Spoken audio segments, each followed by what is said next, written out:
Salut la compagnie, c'est Jules Melon et aujourd'hui dans un Ciné Critique, je ne suis pas seul. J'ai le plaisir d'accueillir à nouveau l'ami Nightmare, Chronique, Cinéma. J'ai pris ma respiration parce que ton pseudo il est long. Comment vas-tu? Ça va très bien et toi, comment ça va? Bah ma foi, ça va plutôt bien là. Bon, au moment où on enregistre, c'est les vacances et tout. Et puis ensemble, je te propose que nous fêtions les 10 ans. Bah oui, parce que c'était déjà il y a 10 ans. Les 10 ans de la sortie d'un film maudit qui a fait un four monumental. Peut-être le métrage qui a failli mettre Disney en péril, le fameux John Carter, sorti en 2012 donc, et réalisé par un certain Andrew Stanton pour son premier essai et seul à date en live action. Voilà, monsieur quand même, Monde de Nemo, Wall-E, donc que des succès. Et il faut préciser que John Carter est en fait un héros qui a été inventé par un certain Edgar Rice Burroughs au début du XXe siècle, celui-là même qui avait fait Tarzan aussi. Donc ici c'est une adaptation Exactement.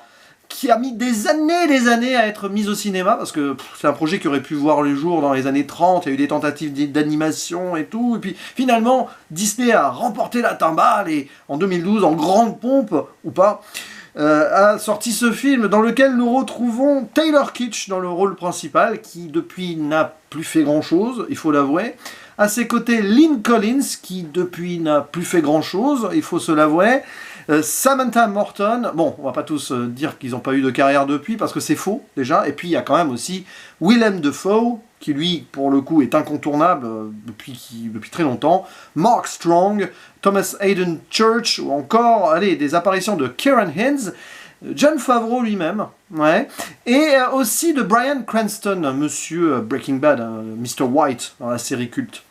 Il y a Daryl Sabara aussi, qui s'était fait reconnaître dans la saga Spy Kids. Et alors, John Carter, disons que c'est un film de science-fiction qui mélange heroic fantasy, un peu de western, aventure, un beau melting pot de pas mal de choses, très référencé, mais en même temps, on y reviendra. À la base, c'est John Carter qui a peut-être influencé beaucoup de choses par la suite. Alors, le roman de base, d'ailleurs, il s'appelait Une princesse de Mars. Voilà. Après, ça a été publié dans un magazine Pulp avant, bon, c'est compliqué. Et donc, on va suivre bêtement les histoires de John Carter, qui est un ex-soldat de l'armée sudiste au 19e siècle des États-Unis, qui est censé être mort au début du film, et son neveu vient récupérer l'héritage, et se rend compte dans une lettre qu'il a vécu beaucoup d'aventures, son oncle, quelques années auparavant, d'abord donc autour de New York, et puis après, hop, envoyé sur Mars. Comment? On n'explique pas tout. Mais oui, John Carter a vécu des aventures sur Mars en tant que terrien perdu là-bas, envoyé par des pouvoirs, et où il devait, en gros, être au milieu d'une guerre sur Mars, entre les Martiens rouges d'un côté, puis il y a des Martiens verts aussi. Bon, c'est très très compliqué à résumer comme histoire. Mais bon, évidemment, c'était un petit peu la réponse de Disney à Avatar à l'époque, et ça se voit sur certains points. Vous mélangez un peu Star Wars, Indiana Jones, et vous avez ce John Carter, mais déjà, au-delà du synopsis maintenant, ce qui m'intéresse, c'est ton avis sur ce film qui est assez décrié, mais qui a été réhabilité depuis. Bref, que penses-tu de John Carter, le film? Ben, je trouve que John Carter, c'est vachement bien. Ah, C'est vachement bien.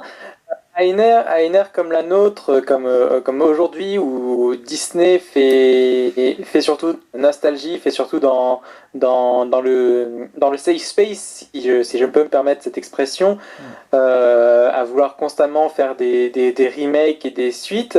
Ben, John Carter, il ressort un petit peu comme une des dernières grosses tentatives à risque de Disney de vouloir proposer quelque chose de, bah, je vais pas dire d'innovant parce que c'est, ouais. on va en reparler, mais de d'inédit, Oui. on va dire, voilà, inédit.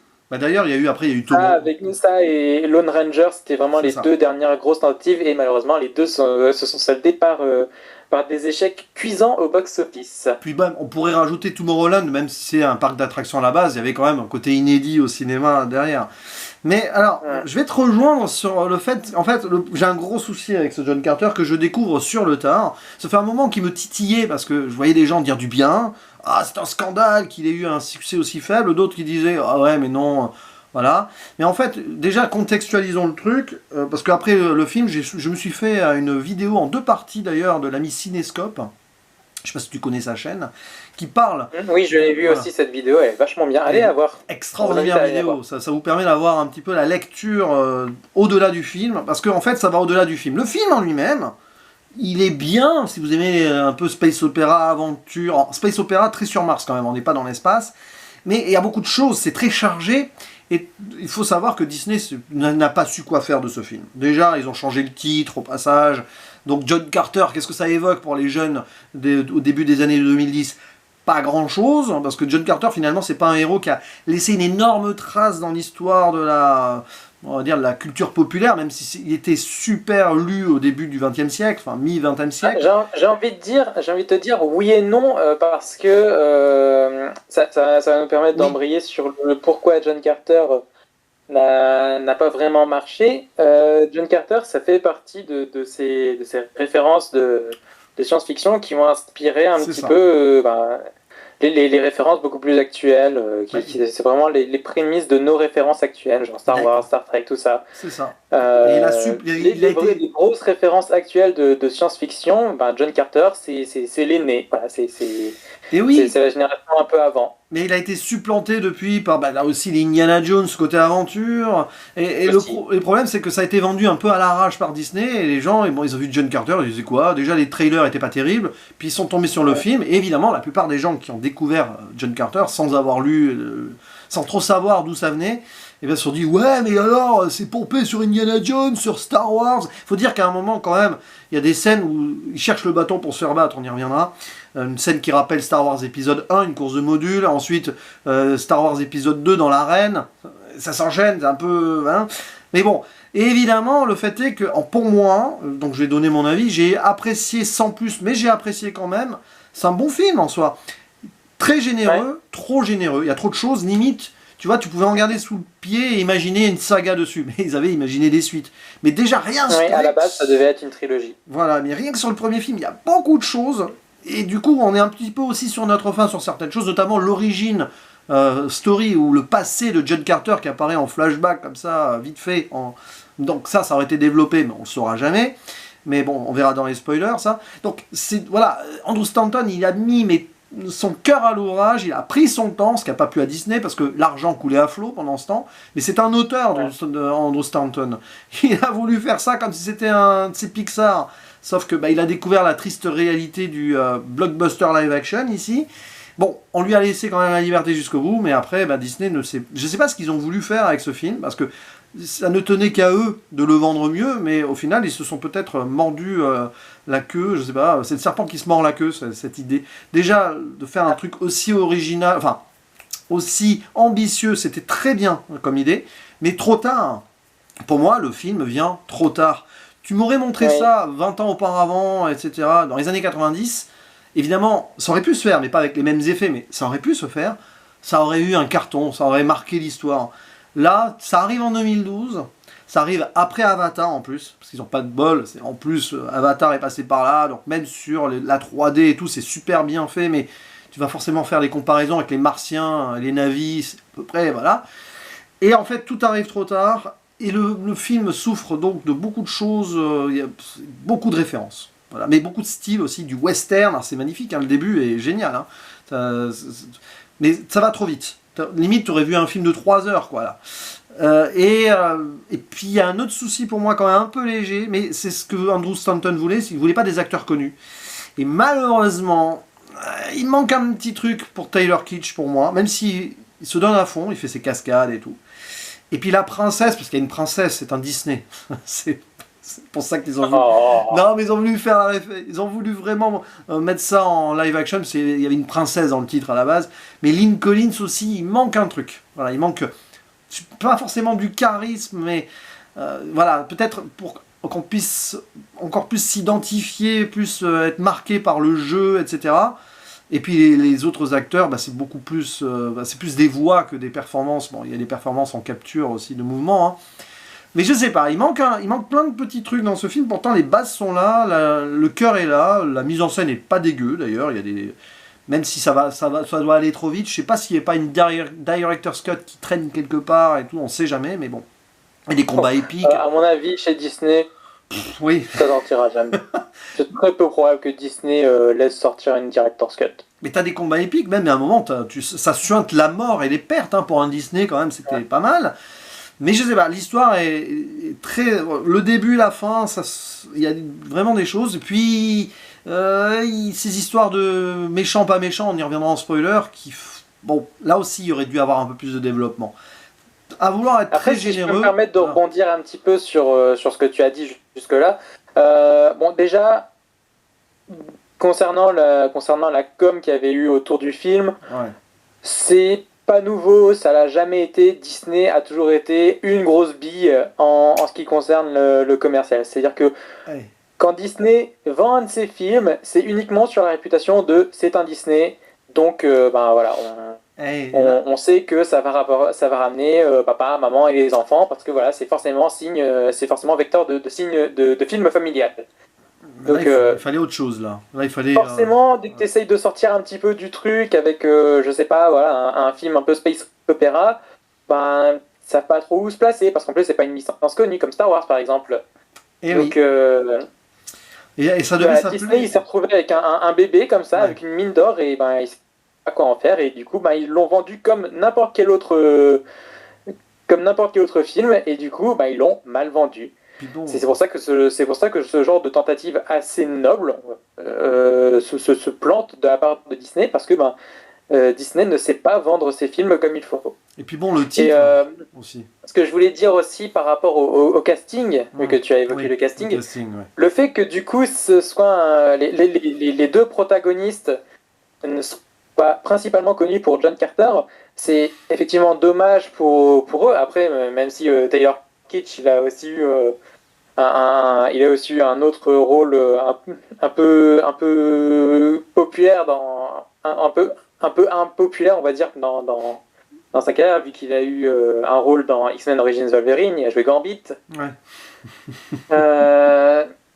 Du coup, le fait que vraiment il soit connu comme John Carter et la princesse, j'ai perdu son nom. Déjà Torres. Je crois que c'est ça. Déjà Torres. Voilà. Le fait qu'il soit principalement connu, que leur visage soit vraiment associé à ces deux personnages, je trouve que du coup ça renforce un peu l'aura de ce film, est très à part, tu vois. Ah oui. Je sais pas si tu arrives à comprendre ce que je veux dire. Ah non, mais c'est ça, c'est que déjà, voilà, rien qu'avec le titre, moi j'avais entendu John Carter, je connaissais pas que ça venait, enfin je savais pas que ça venait d'une histoire de base d'il y a longtemps. Et moi, pour moi, John Carter dans ma tête, c'était quoi, un agent secret et tout. Jamais j'aurais imaginé que ça serait un truc comme ça. Donc à la base, ça devait s'appeler John Carter of Mars. Ça aurait peut-être été mieux quand même. Mais bon, visiblement, Mars, ça portait malheur dans les titres de films. Enfin, des histoires complètement à dormir debout là-dessus. Et alors, bon, je te propose qu'on aille dans les spoilers carrément, parce qu'à un moment, là, voilà, on refera une conclusion sur ce que nous a donné Disney, ça a donné à Disney après dans l'industrie cinéma. C'est que ce film-là a marqué, on va dire, un tournant, mais on y reviendra en conclusion. Donc, spoiler sur l'histoire. Bon, le fait est que donc John Carter a visiblement beaucoup souffert de la guerre en mode solitaire et qu'il en gros, il devient un héros malgré lui, mais avec la possibilité de se racheter et de ne pas faire les mêmes erreurs qu'avant. C'est-à-dire arriver trop tard, on sent qu'il a perdu sa famille. C'est clairement sous-entendu, du moins. Il y a des alliances et tout, à un moment. Un petit peu un destin à la Gladiator, d'ailleurs, que tu n'as toujours pas vu, je crois, hein, ce film de Ridley Scott. Non, je n'ai toujours pas vu Gladiator, mais tu le sais, j'ai un problème avec Ridley Scott, j'ai du mal avec son style. Et peut-être que peut-être ce film t'intéressera. Mais voilà, il y a donc la grandeur du héros qui est en mode rédemption et qui va devenir malgré lui un petit peu l'unificateur des peuples, hein, c'est un peu ça l'idée quelque part, et puis tomber amoureux de la princesse, mais ça va, c'est pas une romance un peu... c'est pas très... ça va, c'est bien construit là-dessus. Et puis bon, tout ça, les peuples et tout, un coup il subit une nouvelle naissance c'est le peuple, alors je sais plus le nom du peuple, mais c'est les Martiens plus ou moins verts là, parce qu'il y a tellement de noms différents, il y a tout un univers extraordinaire derrière, hein. Je pense que les romans doivent être passionnants là-dessus. Donc il apprend vite la langue, etc., par télépathie, c'est passionnant tout ça.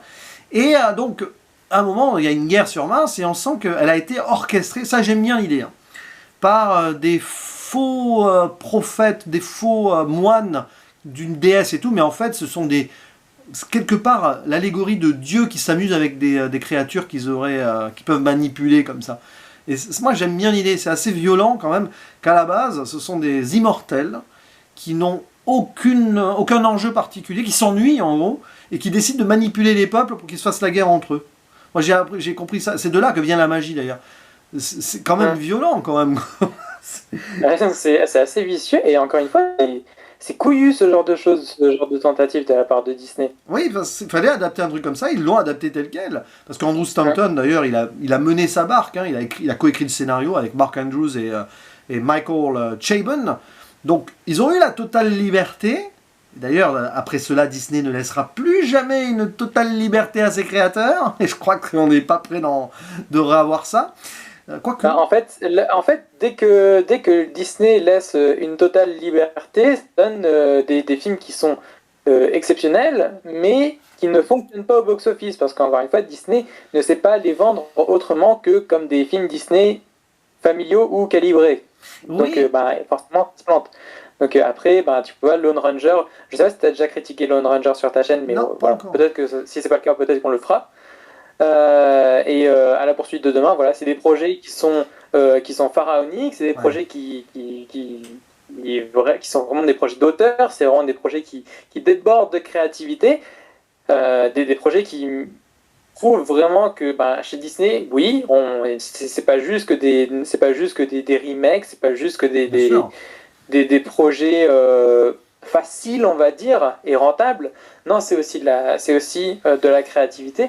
Mais dès que cette créativité, Disney la laisse s'exprimer, tout de suite, ça donne des films qui sont pas rentables, parce que Puis il y a un autre truc là-dessus, c'est qu'on dit souvent qu'un bon créateur, un bon réalisateur et tout, quand il manipule un gros produit comme ça, il a quand même besoin de producteurs derrière pour l'aider à se diriger quelque part. Et là, tu as l'impression en fait que Andrew Stanton, tout génie qu'il est, il a une liberté totale, mais il a pris son temps et peut-être qu'à un moment, il a plus su trop où aller. C'était quand même son premier essai en live action. Donc il avait besoin d'être un peu guidé. T'as l'impression que Disney lui a l'a laissé dans sa merde aussi, quelque part. Ça donne aussi l'impression, ce film, ça parle en tous les sens. Peut-être qu'il aurait dû avoir un peu plus de conseils de production, etc. Et t'as l'impression quand même que c'est ça aussi qui fait que le film est un peu maladroit par moment, même s'il est généreux. Et je pense que si Disney s'était pas un peu plus impliqué, parce que Disney s'implique forcément dans les projets qu'ils mènent, mais s'ils avaient un peu plus comment dire, s'ils avaient cru, s'ils avaient eu un peu plus la main mise pour le coup sur le projet, permettant de guider un peu plus Andrew Stanton, qui comme un film d'animation, ça se fait vraiment sur le long terme. S'ils avaient pu le guider pour essayer de mieux gérer la direction d'un tournage de film live, très probable que le film aurait moins eu cette aura de film maudit que Disney a laissé pourrir, parce que vraiment il y a cette légende urbaine autour du film qui veut que Disney a volontairement saboté le film, a fait exprès pour que le film se plante au box-office, vraiment. Ce qui est complètement con comme théorie, voilà. Quitte à parler un petit peu autour du film, autant parler de ça. Voilà, il y a vraiment cette théorie qui est fumeuse, parce que je veux dire, c'est un projet sur lequel Disney s'est vachement investi financièrement. Oui. Donc ça aurait été vachement plus simple de simplement couper les ponts, de juste annuler le projet, de faire en sorte que voilà, il y avait plein de façons pour faire en sorte que le projet ne soit pas un échec au box-office. Non, c'est juste que, encore une fois, Disney, ils savent pas vendre. Et que voilà, ils se sont retrouvés avec un truc qu'ils savaient pas vendre comme il fallait. Et comme John Carter, encore une fois, c'est la référence des références de la science-fiction actuelle. Du coup, quand John Carter était annoncé, ça sortait et tout le monde disait ouais, voilà, écoutez, ça ressemble à plein de trucs qu'on a déjà vus, donc ça n'a pas forcément l'air exceptionnel. Est-ce que ça mérite vraiment qu'on aille se déplacer, si c'est vraiment juste quelque chose qu'on a déjà vu tas et des tas de fois. Et c'est dommage, c'est vraiment dommage. Mais encore une fois, c'est comme tu l'avais dit un peu plus tôt dans la vidéo, c'est une question de le film est arrivé, le projet est arrivé trop tard. Et puis pas de tête d'affiche, c'est sûr que là, ça allait droit dans le mur. Et puis bon, il y a quand même des trucs qui m'ont plu dans le film. L'idée, par exemple, de faire que le neveu, donc le narrateur, qui dans le bouquin est juste le neveu de John Carter, eh bien ici, le neveu, c'est donc le personnage de l'auteur Edgar Rice Burroughs lui-même. Et à la fin, John Carter, il dit « Écris des livres !»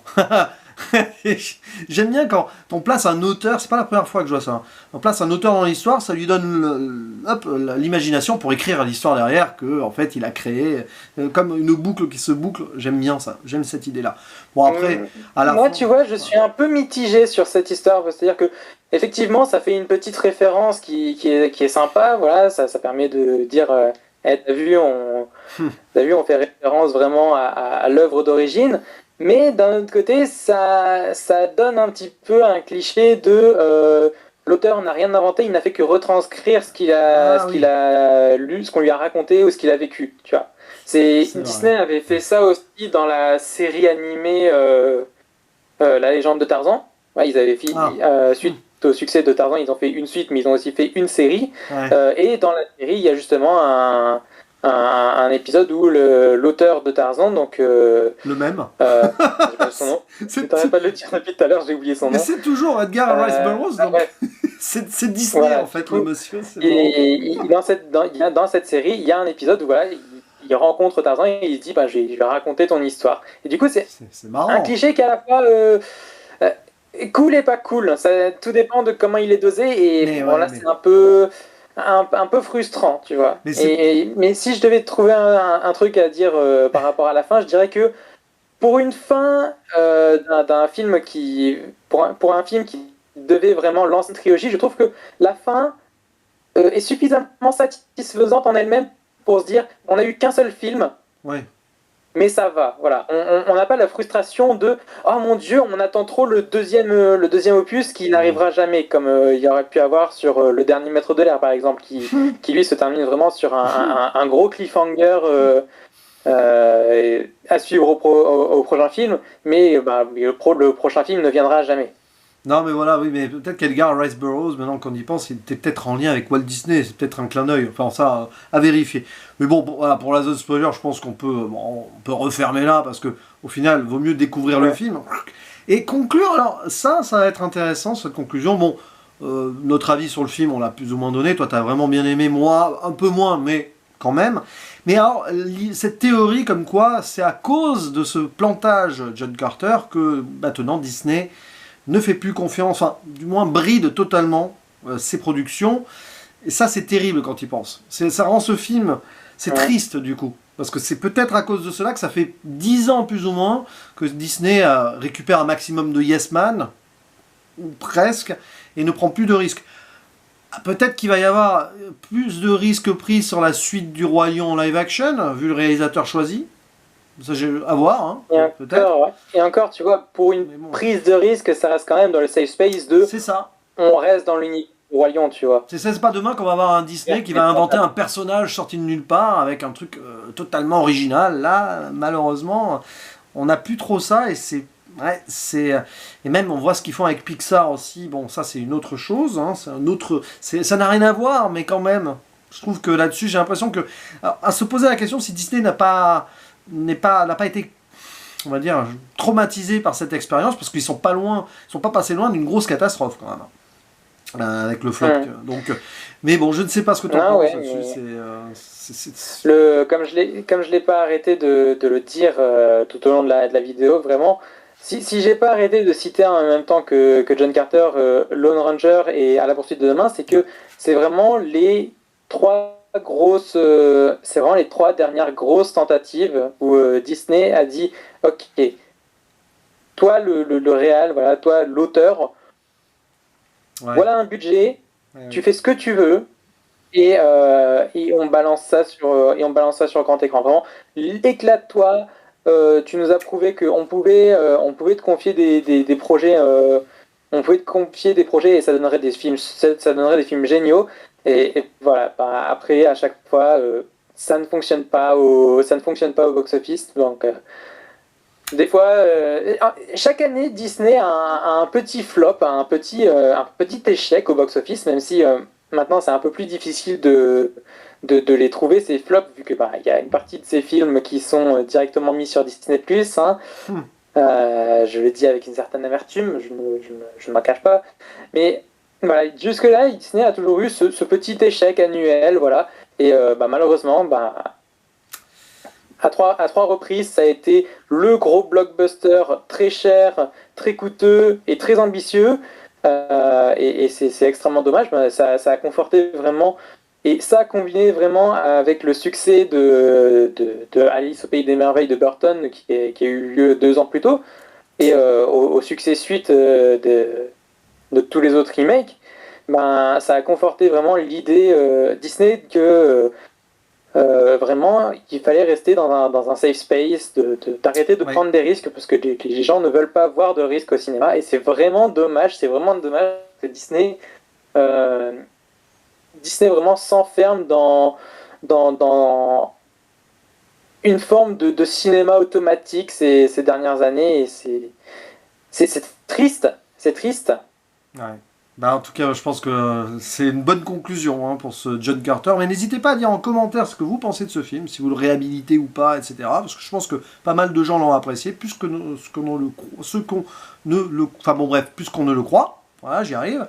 Mais en tout cas, merci beaucoup d'avoir permis cette discussion sur un film, voilà, qui fête ses 10 ans. Donc, joyeux anniversaire, John Carter. Mais un Ouais, film joyeux important. anniversaire, c'est peut-être un peu amer, mais voilà. Mais oui, c'est un film important. Quitte à célébrer son anniversaire, regardez-le. Voilà. Regardez-le cette année. Et clamez haut et fort que oui, c'était une très noble tentative. C'était un film vraiment très intéressant qui a été injustement bouté. Enfin, je vais pas dire clamer que Ouais. c'est un bon film parce que bah, ça se trouve vous n'avez pas aimé, mais clamer haut et fort que oui, c'était une très noble tentative et que des tentatives comme ça, il en faut plus de la part de Disney, il en faut plus de la part des studios de manière générale. Bah voilà, bah écoute, merci beaucoup du coup. Et voilà, on a parlé de ce film qui est important dans l'histoire finalement du cinéma moderne. Il ne reste plus qu'à faire le mot de la fin, le traditionnel. À la À la prochaine. prochaine. Ciao. Ciao!